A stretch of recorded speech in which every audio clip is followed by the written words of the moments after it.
Right, back to it now. Big gathering this day in New York City at the United Nations. My next guest is Alireza Jafarzadeh. He's the Deputy Director of the U.S. Office of the National Council of Resistance of Iran, NCRI, and the author of The Iran Threat.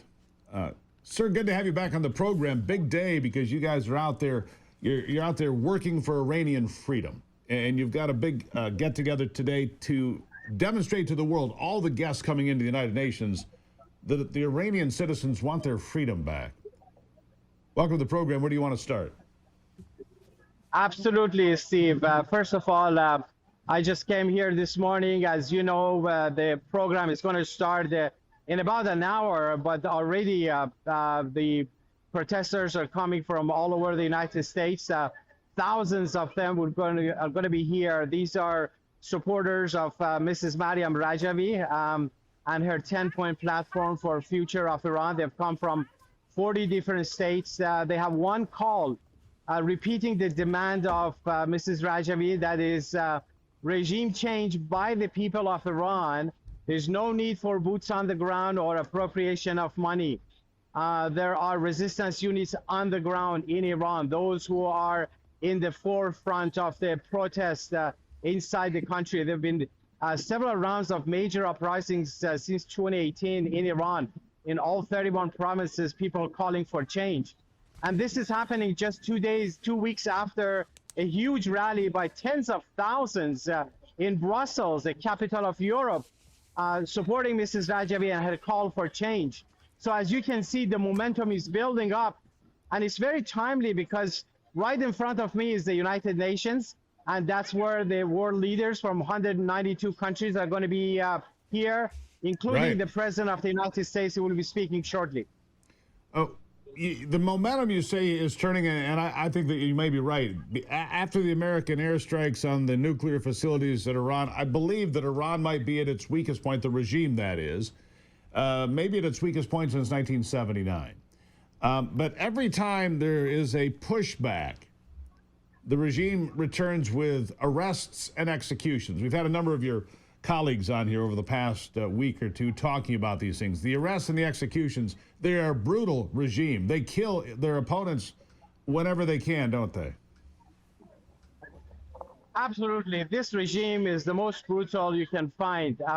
Just in the past 1 week, they have executed 50 prisoners, including 2 women. Since last year that Pezeshkian took office as the regime's new president, 1,800 prisoners, including political prisoners and women, have been executed. 2 members of the MEK resistance units were executed just last month. Over a dozen of them are now on death row. But that shows the fear of the Iranian regime. Why would you go around and start killing people if you're not afraid of them? They want to create an atmosphere of fear and intimidation. This is a clear sign of desperation of the regime. And remember, this regime, as you said, has never been so weak. They have lost all of their clout in the region.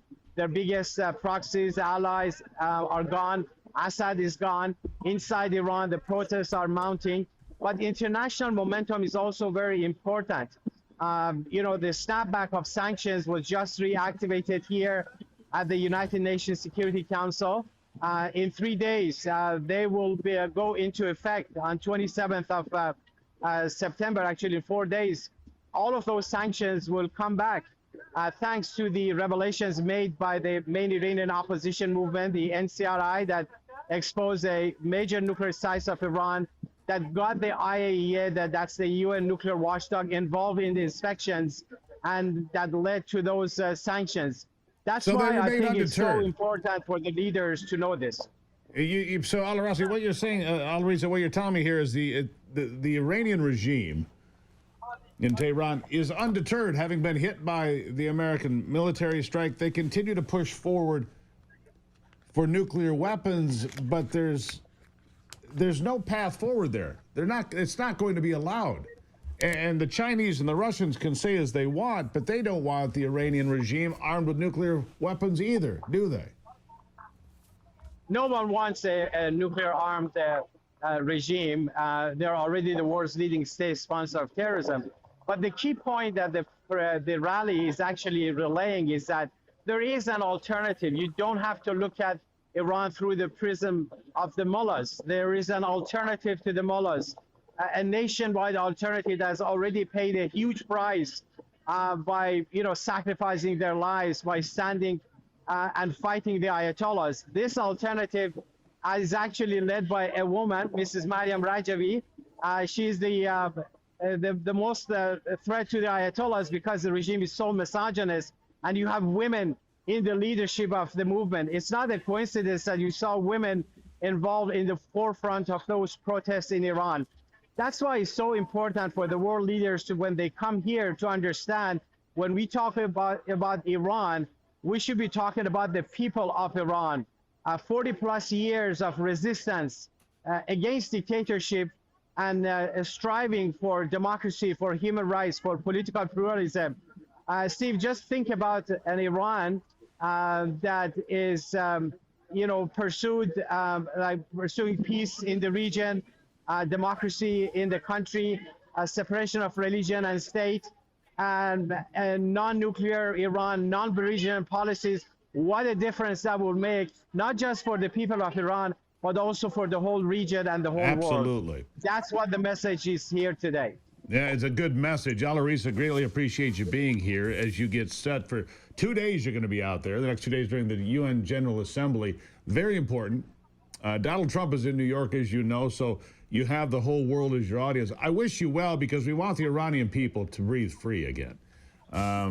For the first time since 1979, I wish you well. We'll talk again about your impact, and hopefully we're going to move this needle. Alireza, greatly appreciate you being here. Thank you so much, Steve. Always a pleasure to be on your show. There you have it. Look, and a beautiful sunny day there for Alireza Jafarzadeh. The NCRI, battling for freedom for the Iranian people. It's a noble effort. I'll be back after this.